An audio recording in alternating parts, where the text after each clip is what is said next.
To talk about today's session, this is not just for the children alone. There is something for everyone listening. So, let's begin. So, welcome, Birlites. So, for today's session, I'll be covering the following topics. I'll begin the session with a short discussion about what a cyber world and the importance of cyber awareness is. Then I'll introduce something new to you, which is the phishing. It's something very interesting and you'll all love it.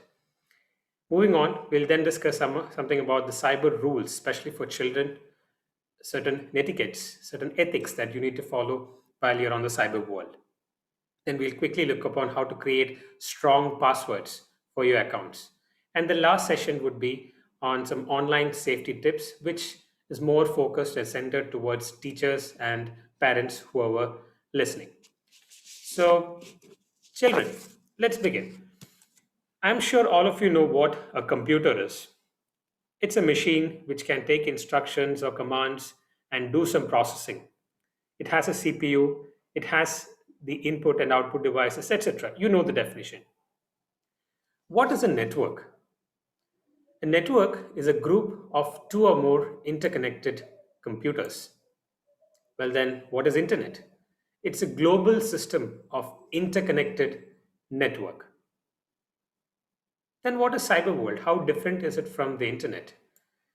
Cyber world is an online environment where many people are involved and can affect or influence each other positively or negatively. We'll discuss a bit more in deep about this in a while. And lastly, what is cyber awareness? It's the knowledge or information about the cyber world. Now, children, why is cyber awareness important and especially for you? Let me explain. Internet has influenced our lives in more than one way. The current COVID scenario has completely changed the way we carry out our daily tasks. Today, all of us spend much more time on the internet or the cyber world than we used to before. And now, since we know what a cyber world is, it's important, especially for children like you, to stay aware and alert when you're online. So, children, I just spoke about cyber world being an environment where many people are involved and can affect or influence each other. So, how do we affect or influence each other in the cyber world? How is it done? That brings us to our next topic called as phishing. I know the name sounds very funny, but let's see what really happens when we do a phishing. What is phishing? It's a message which may appear to come from a known person or source. This message can be in the form of an email or a phone message. So, what does it do? It tricks you to provide your personal information, like, let's say, your username or your password or any other personal details. Or sometimes it even installs a software or a virus without your knowledge. So, this is what phishing actually does. In a day, there are millions of such messages being floated around in the cyber world, and there are thousands of people who fall prey to it. In a day, we may receive so many email messages. So, how do we identify or spot a fish email? Well, the first thing, we always need to be alert when you receive any unexpected emails from a known or unknown people. Next, we need to look for some telltale signs in such messages. Let's look what are those signs. Firstly, this message usually has a different sender email address from the display name. Next, the email message may request for sharing personal details. The message also may promise to give some free gifts or prizes.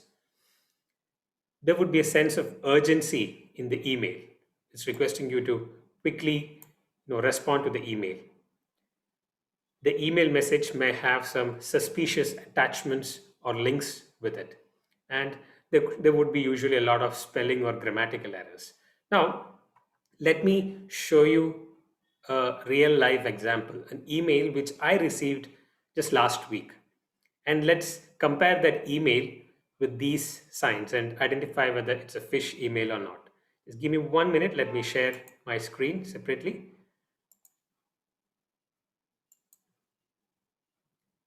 Can you see my screen with this email? Teacher, can you confirm? Yes, sir. Yeah. So this email, as you can see, has come in from the World Health Organization, which is a great thing. But something which I noticed, though the display name says World Health Organization, the email address is something different. It is from info at breaking-news-now.com, which is not from the World Health Organization. I had quickly done a search on the internet to see what the World Health Organization site and the address looks like. So as you can see, the website is who.int. INT stands for international.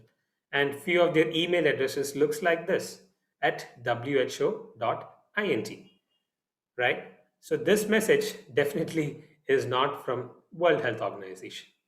Now, let's look at the email message itself and see and identify if it matches the telltale signs which we had seen a while back. Quickly, let's read the email. Dear, the World Health Organization has detected that you were in close contact with infected peoples. That's a grammatical error. With COVID 19 coronavirus. To stop spreading COVID 19 virus worldwide, we decided to offer free vaccines to all peoples infected locations. So that's another one. They're offering free vaccines. You are immediately advised to secure yourself and those around you. So there is a sense of urgency there again. And finally, fill out form and receive a free vaccine. So they're asking me to fill out a form. Maybe the form could have some questions which may ask my personal information, or it may download some software which I do not know. And again, they are offering a free vaccine. The form is attached below, but there's no attachment here. It's attached with the email. Now, if we compare with the telltale signs which we had seen a while back and with the email, definitely, I'm sure all of you would agree, this is not a genuine email from World Health Organization. This definitely is a fish, and I for sure would not be clicking on that attachment for whatever reason it is. Right? So let me quickly go back to the presentation. So that particular email almost matched all of these telltale signs. Now, what do we need to do when we receive such a fish email, or let's say we successfully identified such a fish email? That takes us to the next topic, that is cyber rules for the children. Let's quickly go through those rules and then we'll discuss on what needs to be done when we encounter such situation. Firstly, children, you need to always make sure you know the person with whom you are interacting with on the cyber world. Not always the people whom we interact with are who really they are. They may come to you with a fake ID or a fake profile or fake profile picture. They may not really be who they are claiming to be. So we always need to be alert. Always keep your account details secret, especially your usernames, your passwords. Do not share that with anyone. Always remember, in the cyber world, your account is your responsibility. Any use or misuse which may be coming out of your account, you will be held responsible for it. Next, respect other netizens. There could be people like you who would be on the cyber world for various purposes. We need to respect them. Always use decent language when we are chatting or posting any comments on any website. And we ourselves should make sure that we do not use any fake IDs when we interact with other people. Next, always inform your parents if you come across someone who may be requesting you to click on a link in an email, who may request you your personal information via email messages. This could be your email address, your passwords, your house address, anything of that sort. Someone who may be requesting your picture, your photograph through email, Facebook, or through WhatsApp, or someone who may request or challenge you for a free online game. The games might look very silly at the beginning, but over a period of time, these games can be really challenging and it might lead you to some untoward incidents. Sometimes the people whom you may know on the cyber world may request you to meet you in real life. And finally, if you encounter cyberbullying or somebody is always constantly bullying or nagging you when you're online, so what should your response be if you encounter such a scenario?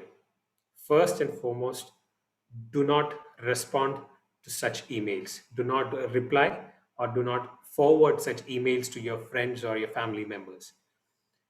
Always inform such details to your parents, your teachers, or anybody who's responsible enough to handle that situation for you.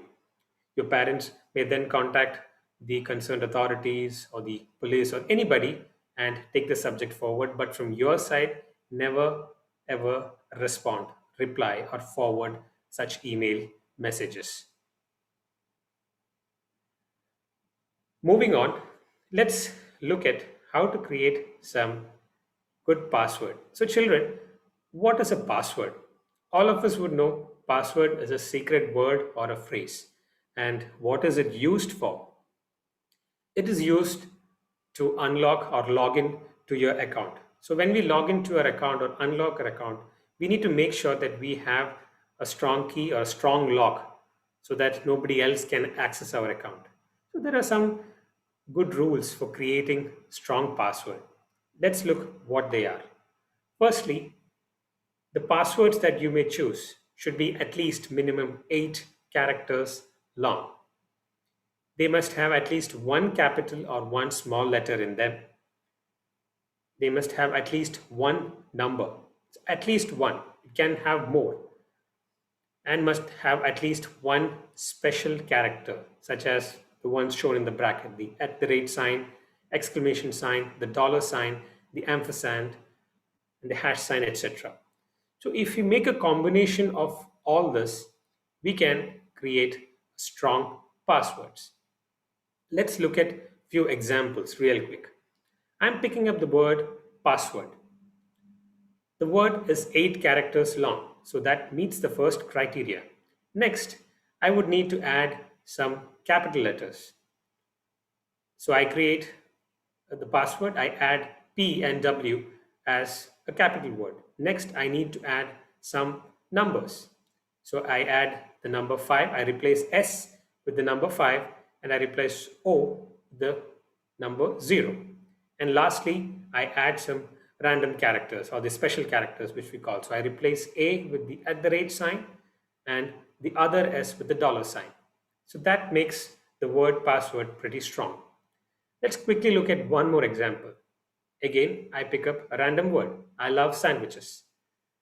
So that word is, definitely more than 8 characters. It's at least 15 characters, I believe. I then add some capital letters in that. Then I add some numbers in that. And finally, I add some special characters. And that transforms a simple word like I love sandwiches to a complex password, right? So in this way, we can create strong passwords. And I strongly encourage children to pick up some random words and create passwords by yourself. But please make sure you don't reveal those passwords to anybody. Now, moving on, some password tips. Whenever we select passwords, do not use easily guessable words such as QWERTY. These are the first letters that you see on the keyboard. Do not use a continuous alphabet such as A, B, C, D, E, F, G, or continuous numbers like 1, 2, 3, 4, 5. The more famous ones such as Doha 123, Qatar 123, BPS 123, BPS Doha 123. These are some of the common, easily guessable words. Use unique passwords for different accounts. You may have different accounts on the internet. You may have your email account, your school email ID, your personal Gmail IDs, or your Facebook IDs. Make sure you have unique or separate passwords for individual accounts. Next, change your passwords periodically. Don't keep a password there for quite long. At least once a month or once in 2 months at least, keep changing your password. And whenever you change your password, be creative. Avoid repetition. Create some new passwords. And since you being children, you may share your password with only trusted people, especially your parents. But otherwise, never share your password with anybody else. Right? So, with that, I'll move on to the last topic, something for as online safety tips for parents and teachers alike. Teachers and parents, we all know that we cannot fully rely on children every time to save the world. And there is a huge responsibility on us as parents and teachers to help children have a safe and secure cyber experience.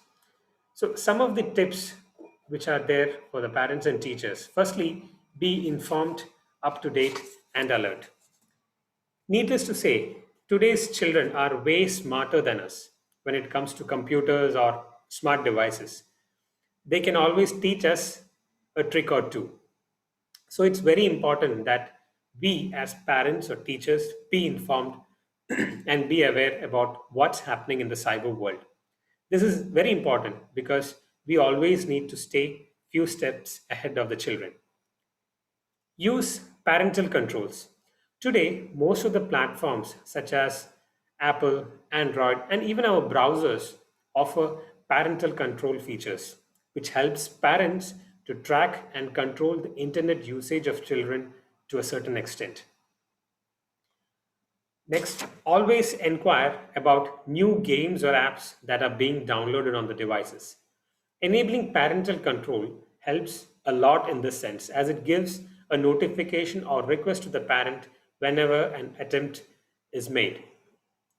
Evaluate and enforce the privacy features. Today, most of the online social media platforms such as Facebook, etc., gives us the privacy feature options, but these are ultimately left to the end user to enable the appropriate privacy features. Children may not be able to judge which settings are right for them. So, we as parents need to support them and help enable the right privacy settings. Educate the children about the cyber responsibilities. In the invite for today's session, there was a good quote which meant internet always creates memories. There is also another side to it. Whatever we do on the internet stays there for some time. So activities or post in the cyber world stays. It is used by various agencies to develop a profile about a person. Hence, we need to educate children not to post any unwanted comments on social media sites as they stay on the internet for quite some time. We need to respect the cyberspace and follow the manners, whatever is best as if we follow in the normal society. The next one is to enforce off screen breaks strictly. Once the teacher calls for the break, please make sure the child is away from the screen. I often see children, especially even mine and others as well, utilizing this time to browse the internet and carry on with the other online stuffs. It's best advised once the teacher calls the break, make sure the child is away from the system and is enjoying a break. Maybe the child can step out for a cycling or simply look out outside the window. But please stay away from the computer as soon as the break is announced. Lastly, walk the talk. Children always look up to parents and teachers and are always eager to spot an error. So we need to make sure that we actually walk the talk and follow uh, these rules so that children can really follow us in all the sense. I would also would like to bring your attention to some of few websites which are really interesting and very helpful when it comes to cyber awareness. I have few of those sites open here. Let me quickly open them for you.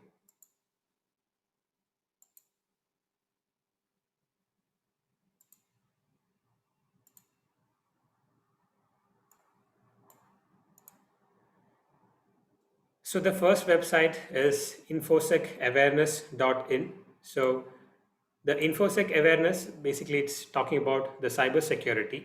This is a website for cybersecurity awareness.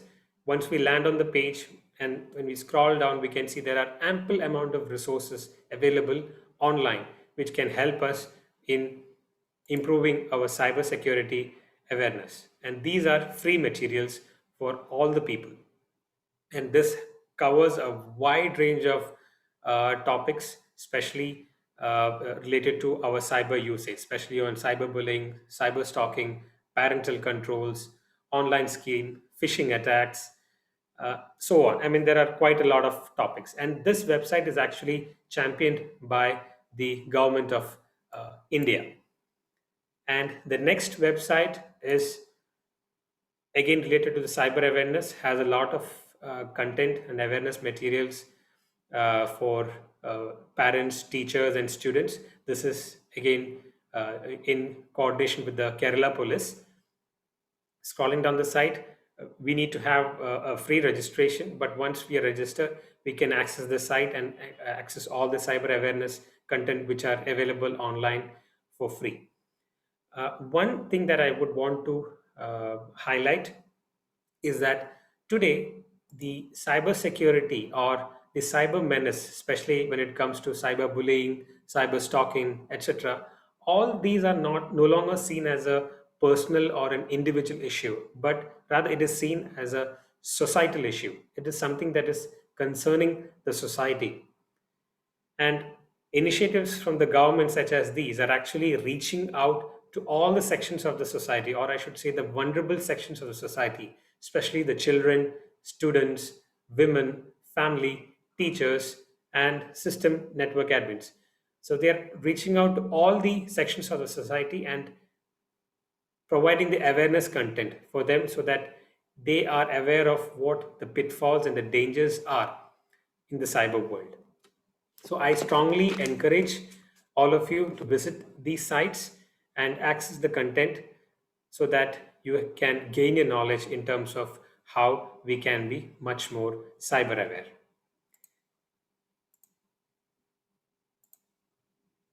Coming back to my presentation. So after all said, we all know that internet or cyber world is a great place to socialize and develop our skills.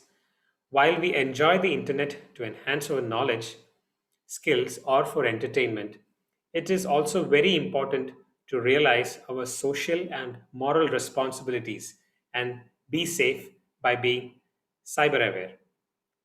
I hope this information was helpful to you. I wish all of you a very good cyber experience and a great day ahead. Thank you very much.